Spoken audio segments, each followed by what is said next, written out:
Elias Opara, I hope you are good, bro. Yeah, it's cool, man. You? I'm alright. Is my voice okay?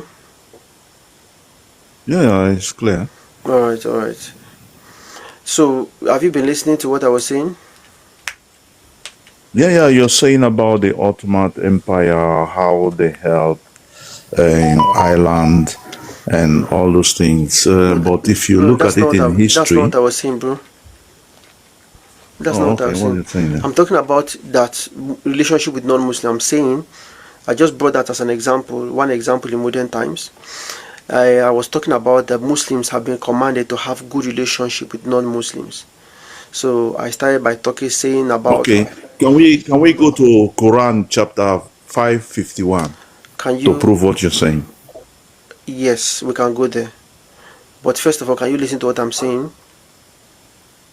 Yeah. Because one of the things we don't do in scriptural interpretation, you don't just take a verse and you say whatever verse you want to show me has disproved every other thing that is there. So I was trying to, that's why I was asking, have you been listening?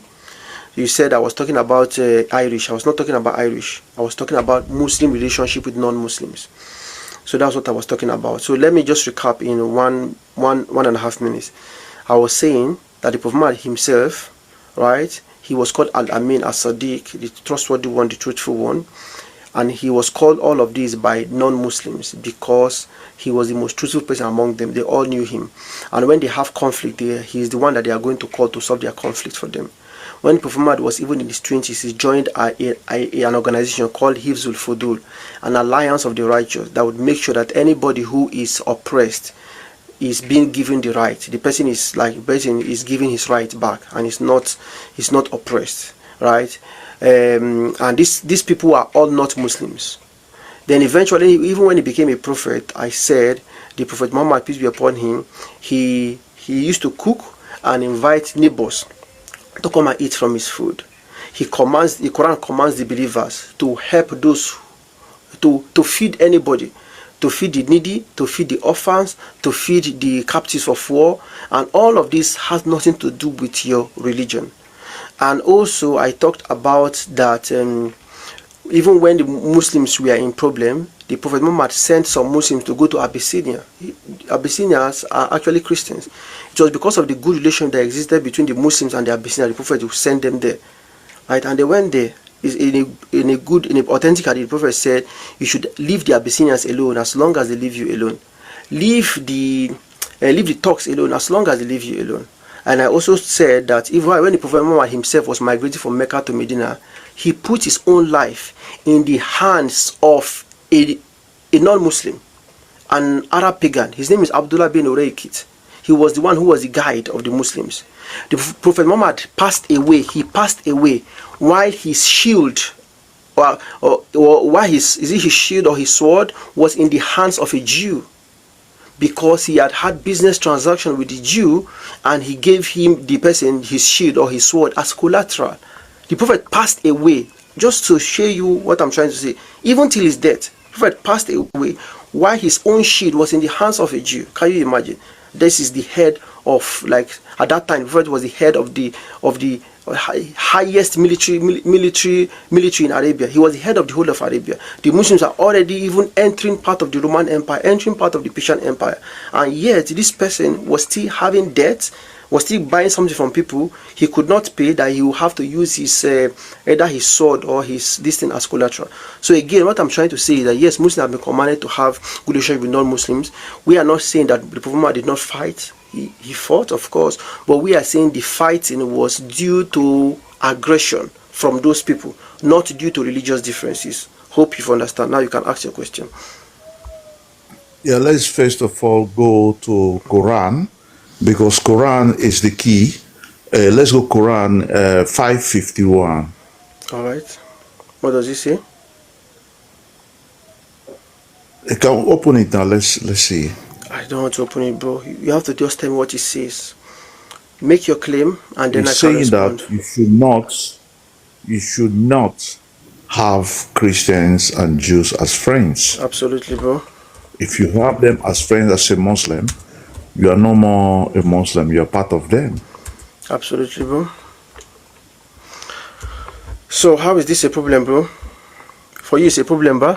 Now let me give you the context, bro. What you're saying that Prophet Muhammad tried to be good with other people who are non-Muslim, while even the people who helped Prophet Muhammad, the Medina people who took Prophet Muhammad in, Prophet Muhammad later expelled the Jewish, and even expelled the Jews in Mecca, and even today there's no Christian or Jews that can enter Mecca or Medina.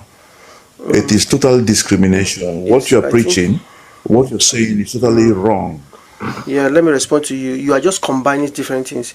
You mentioned Quran chapter 5 verse 50 to 51. Then you jump to what happened. The Jews who were expelled. There are over more than 20 Jewish tribes in Medina, right? About only 2 were expelled. I just want to let so you have to first, you are making a theory, you have to first account for those Jewish tribes that were not expelled. Why were they not expelled? Are they not also Jews? And also, just for sake of correction, the Jews did not bring the Muslims in. The Jews were not the one who brought the prophet inside Medina. So just for you to know, it is the Who brought, Arabs. So this is just okay, history 101 that you are missing. If you want me to explain, I'm going to explain. If you don't want me yeah, to that is explain and you normal. want to interrupt me, then we can say goodbye. But if you want me to actually explain, the first mistake you are making is the Jews did not invite the Prophet Muhammad to Medina. The Jews were not the one who took him in. It is the Arabs who took him in. The Arabs are the majority. The Jews are there. They have a history that goes way back. It's a complex history, but they are just different smaller tribes. It is the Arabs who invited the Muslims in.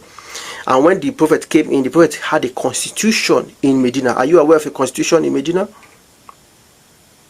Yes. Okay. What does the constitution say in regards to the Quraysh? Yeah, the Quraysh, there was a lot of things that was there, even like you should not build church, you should not ring Bro, a if you don't bell. know, what are you saying, bro? What does the constitution of Medina says in regards to the Quraysh? Quraysh are not Christians.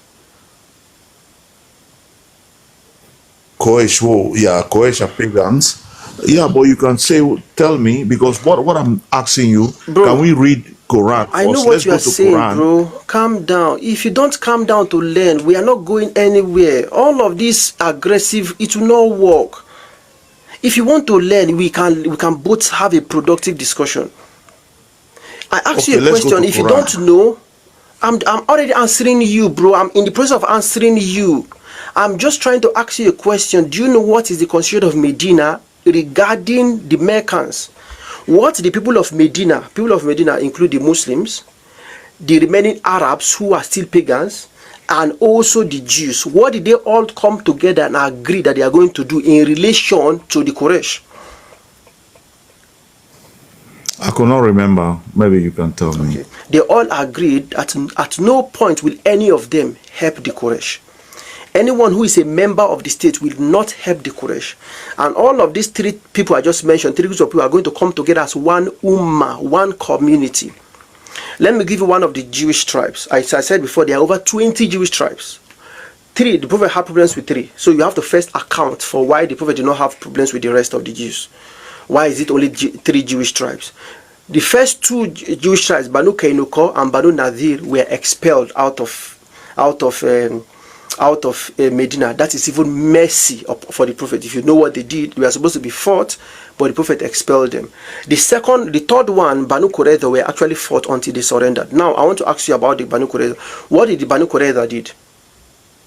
According to our sources, according to Islamic Yeah, sources, what did Banu Qurayza did? they accused them that they tried to kill the prophet, they tried to annihilate the prophet. How? What did they do? Give me details. Don't just. What did they do? Yeah, but you can explain. But The you are point giving is, statement. the more You you are to failing to answer my question, the more it shows your objection is from ignorance. The reason why you've objected no. is because you have no knowledge of our history. I'm just asking you basic Okay. questions. Can you read What the did the Quran? people? Forget about the history. It's very important, bro. What did Banu? You mentioned it after you mentioned 2 things I said before. You mentioned Quran chapter 5 verse 51, I've not answered it, and then you mentioned the Jews of Medina. So now I started with the Jews of Medina. So do you know what the people of Banu Qurayza, what did they do? Tell me their crimes. Tell me their crimes. According to our sources, what is their crime? They collaborate to annihilate the prophet. Who did they collaborate with?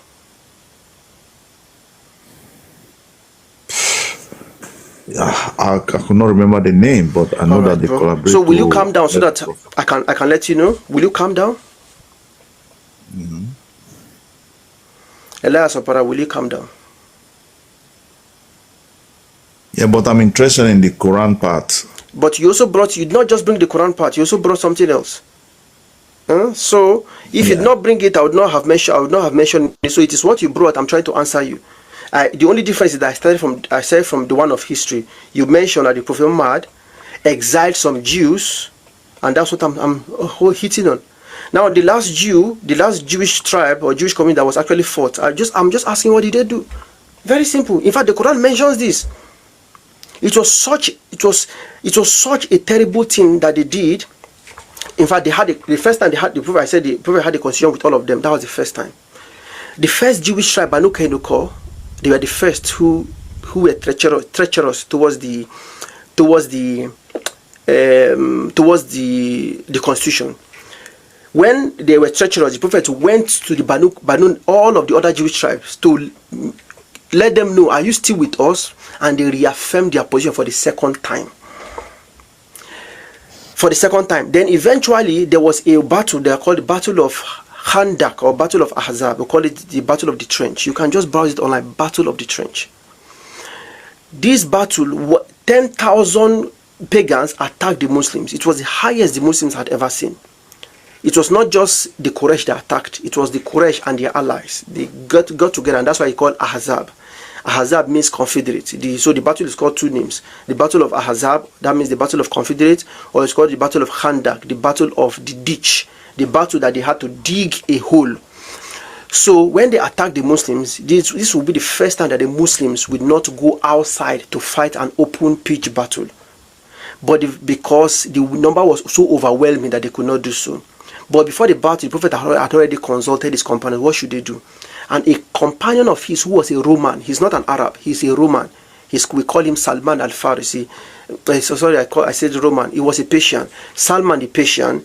Salman now gave the suggestion that in my own place, back in Persia, when we fear attack of horses, what we do is that we dig ditches. We dig a ditch, a hole that is so long in length that a horse cannot jump and pass. So if a horse reach that place, the horse will have to stop.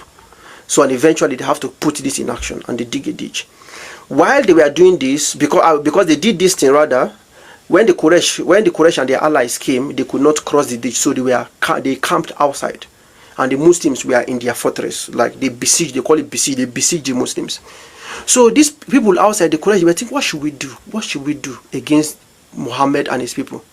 They now connived with another Jewish tribe that was inside Medina called Banu Qurayza. When they connived with them that they should attack the Muslims, they were hesitating that no, we have an agreement with them that we are not going to support outside against anybody inside the state. We had an agreement, even though we are going to stay neutral, we have the choice to, according to the agreement, they should even support the Muslims and support the Muslims with arms. But if they cannot do so, then they should remain neutral. But at no point should they support an outsider against any of the member of the state. So at first they were hesitant, they don't want to join. What happened?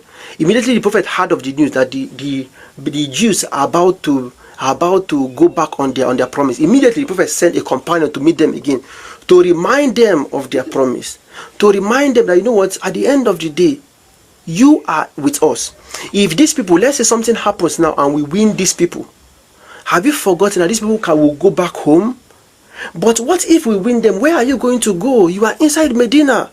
So they did all of this negotiation, whether it is from the side of fear, from the side of putting sense in their head, and they say, you know what, we agree. We are not going to go against our covenant, our agreement. For the third time, they agreed for the third time.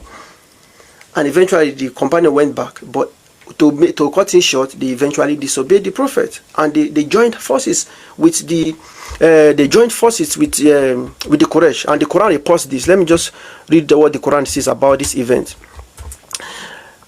About this event, the Quran says,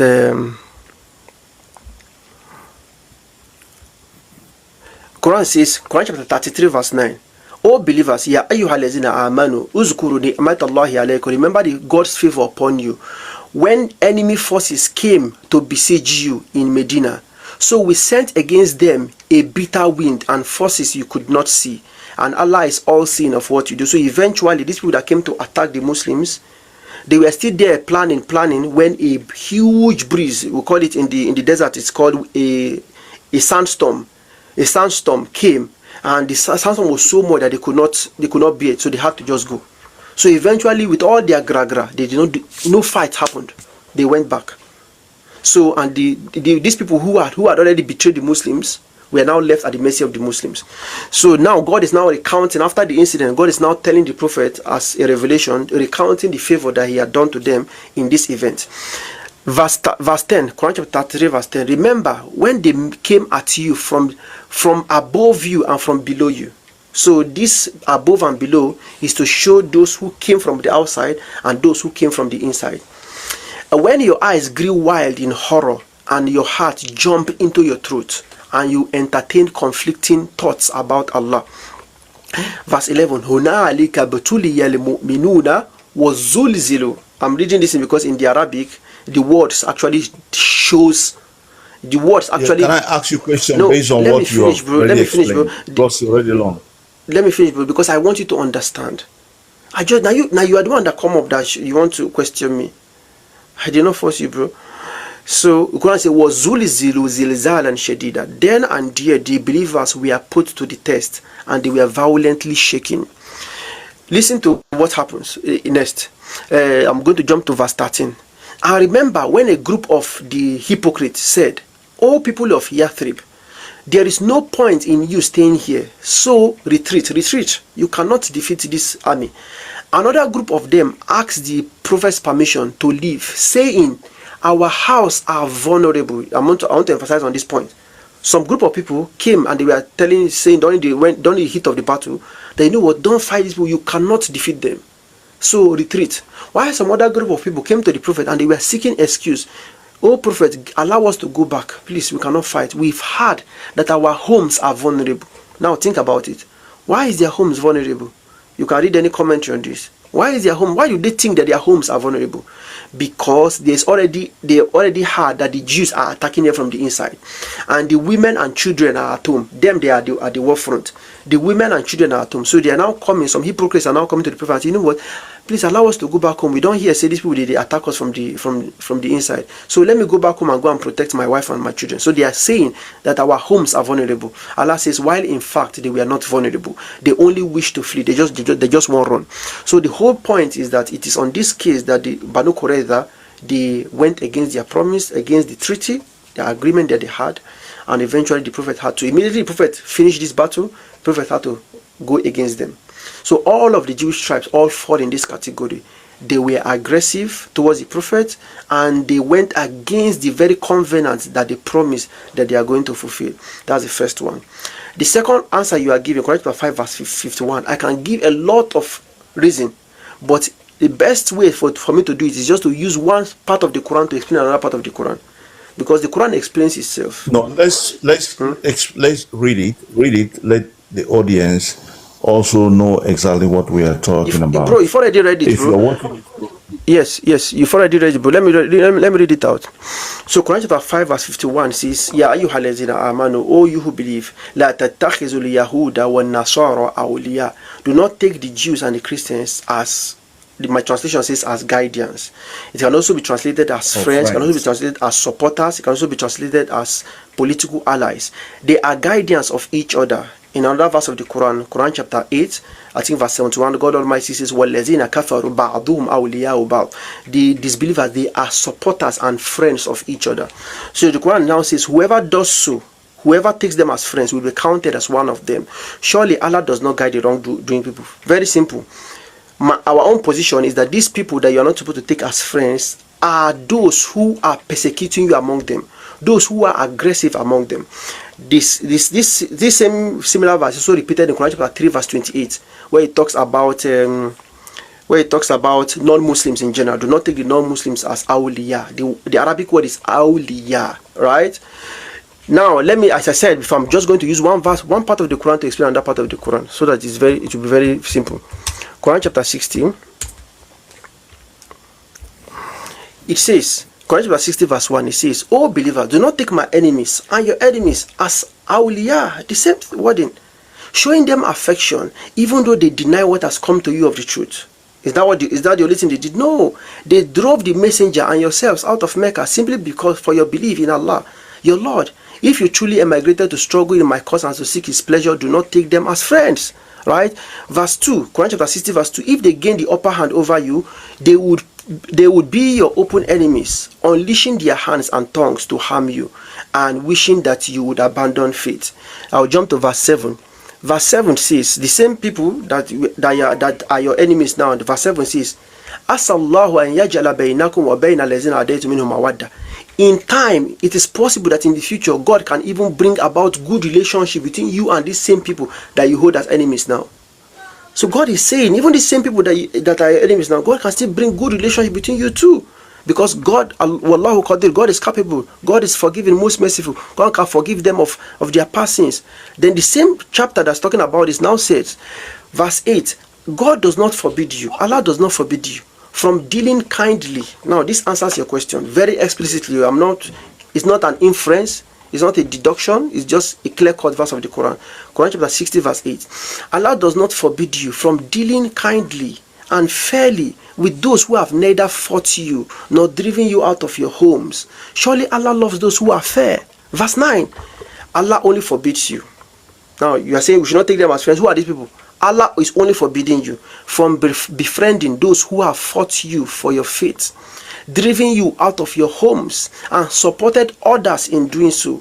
And whoever takes them as friends, as awliya, the Arabic word is awliya, then it is they who are truly the wrongdoers. So this is the context. So you are saying that in Quran chapter 551, it is the Christians who already fought the Muslims. Yes. So Quran chapter 551, Quran chapter 3 verse 28, Quran chapter Quran chapter 551. Hold on, because that's not the only place where it is mentioned. Quran chapter 551, Quran chapter 3 verse 28, Quran chapter 9, I think verse 23, and also in this verse I'm mentioning Quran chapter 60 verse 8 and to verse 9. In fact, Allah mentions the same thing about your parents, in case you don't know. Allah says you should not take your own parents and your own brothers as awliya. And yet, according to the same Quran, even though your parents do not believe in your religion, you are still supposed to continue serving them and be good to them in this world. So because which one are we going to take now? Don't take your parents as friends or ally. And now it says also respect them and do this. And yes, so is it like a contradiction? No, it's not, because they are different. The first one that's talking about don't take your parents as awliya and your brothers as awliya is talking about those ones who are aggressively persecuting you. Those ones who they will even join the group of those who are persecuted. Don't take them as allies and friends. But those ones who are just innocent, just on their own, they are good people, they are not persecuting you, then of course, even if they don't believe in your religion, continue to serve them in this. So let me just read it out for you. Quran chapter 9. What's wrong with this one? Okay. Let me just read it out. I think verse 23. Yeah, verse 23. "O you who believe, do not take as awliya," the same word again, "for yourselves, your parents, your siblings, if they prefer disbelief to believe. Whoever of you allies himself with them, these are the wrongdoers." Then you see, it's talking about these people. Then in another verse of the Quran, it talks about, it says, "Wherein jahadaka," Quran chapter 31. I'm just going to bring it out. Quran chapter 31, verse 15. It says, "If your parents, your non-Muslim parents, if they pressure you to associate with me what you have no knowledge of, right, do not obey them."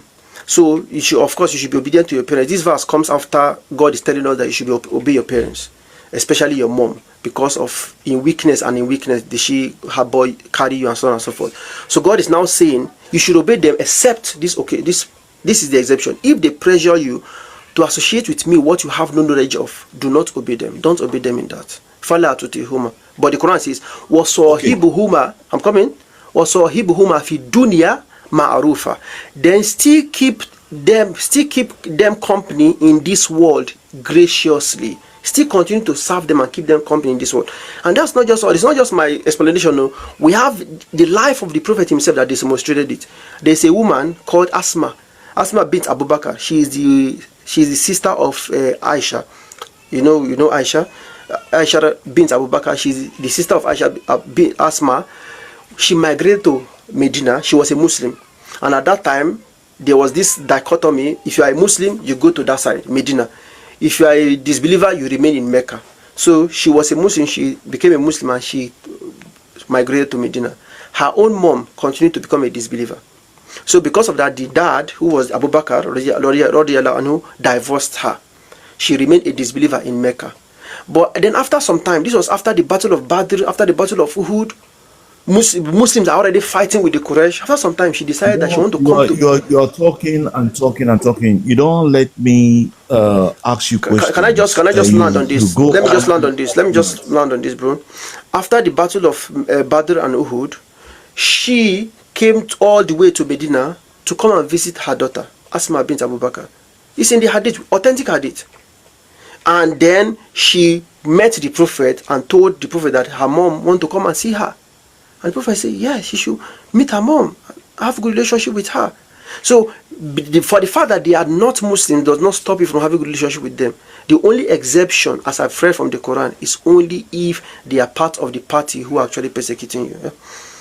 You can ask the question. Okay. Now, the question I'm going to ask you is, in the 551, I'll ask you two questions, then you can express yourself. Okay. The 551, if you can show me in that verse where it says that the Christians were the one fighting the Muslims. Okay. Let me check. Let me see if I can check if I can find it. 1 minute. I want to give you two questions, then you can. All right. And secondly, today you say that in Medina, it is not all the Jews that the Prophet chased away. So today in Medina, can a Jews visit Medina? Okay. Because I want to prove to you that Prophet Muhammad banned everybody. But you are saying that it's some. Today, that is why I ask you if the Jews can enter Medina today. Okay. The first question you are asking is if 551, let me see. If 551 actually says it is the Christians who are, let me see the context. No, the context does not say that. However, the context does not say that. So are you adding? I'm not adding, bro. On your own, or I'm not adding, bro. If you allow me to talk, you see how you are objective. You see, you ask me a question, you're not allowing me to talk, bro. I'm trying to read the context so that I can see, because you are just asking me now, so I want to just quickly go through the context. But because it's in a like one-to-one conversation, I need to give you an answer right now. The point is, we don't need it. The whole thing you're asking is nonsense. You know why? The Quran itself explains itself. That's how the Quran is.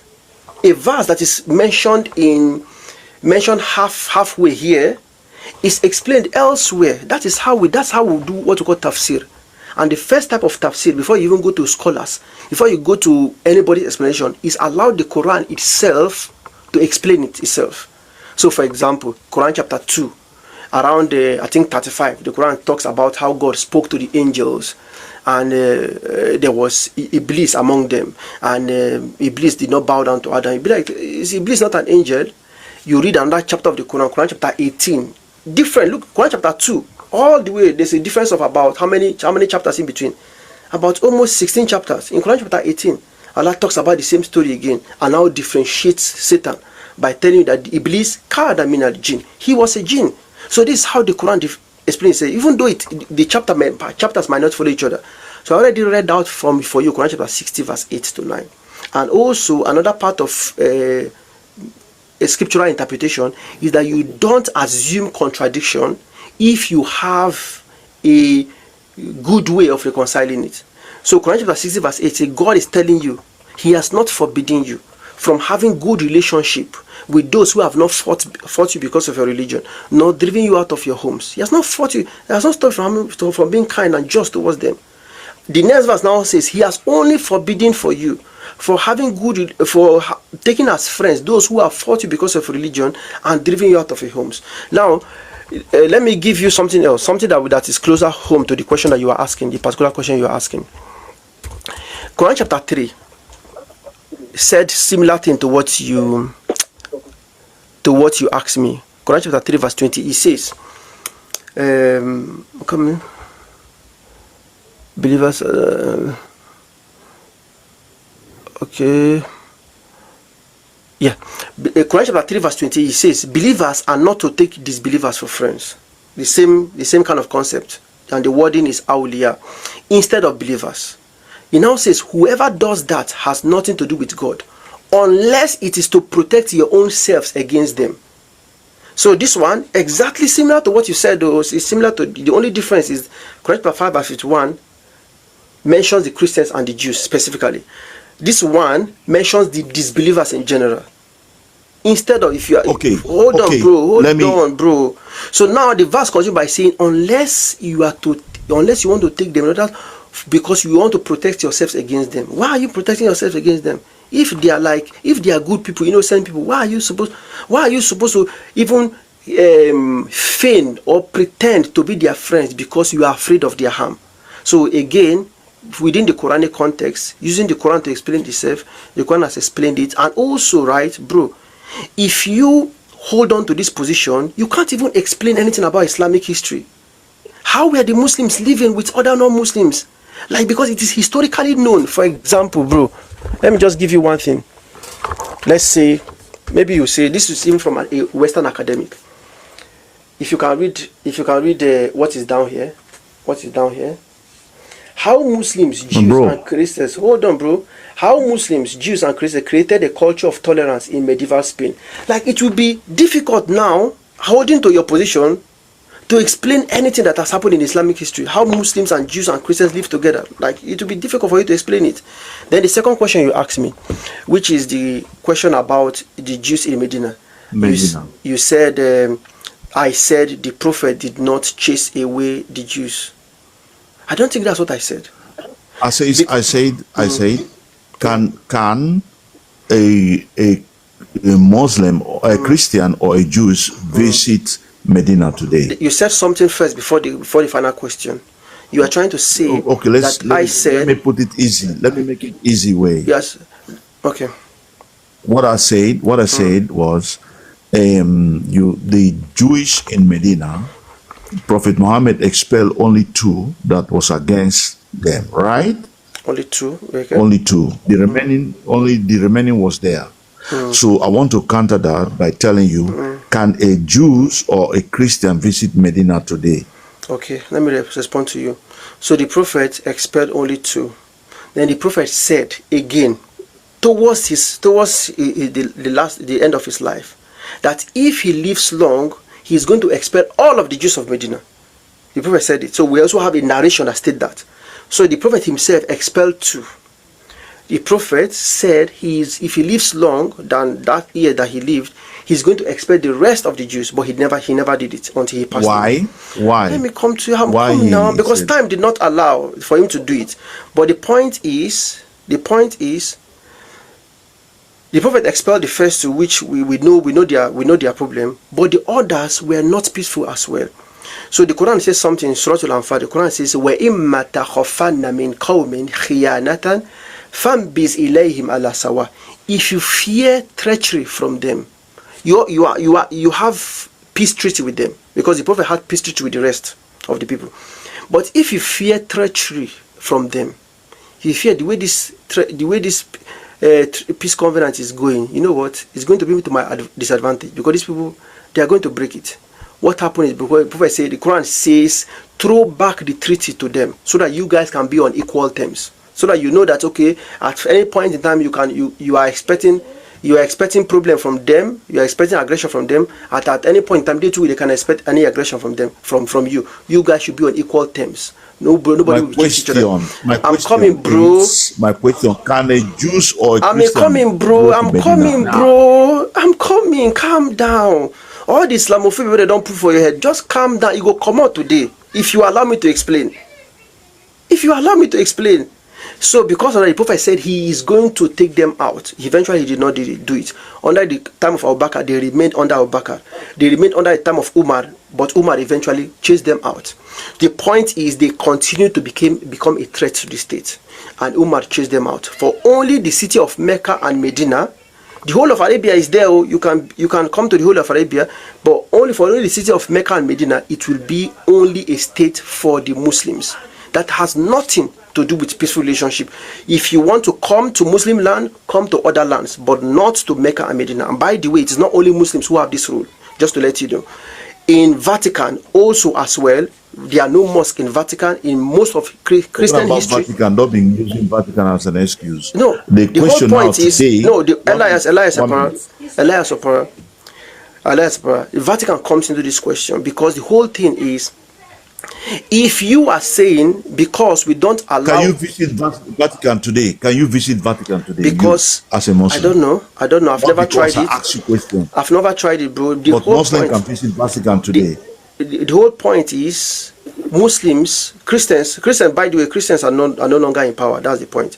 When Christians were in power, the believers are not supposed to enter Vatican. I don't ask you whether power or no power. Elias, I've already answered your question, bro. Do you know I've already answered your question? Are you aware I've already answered the question, bro?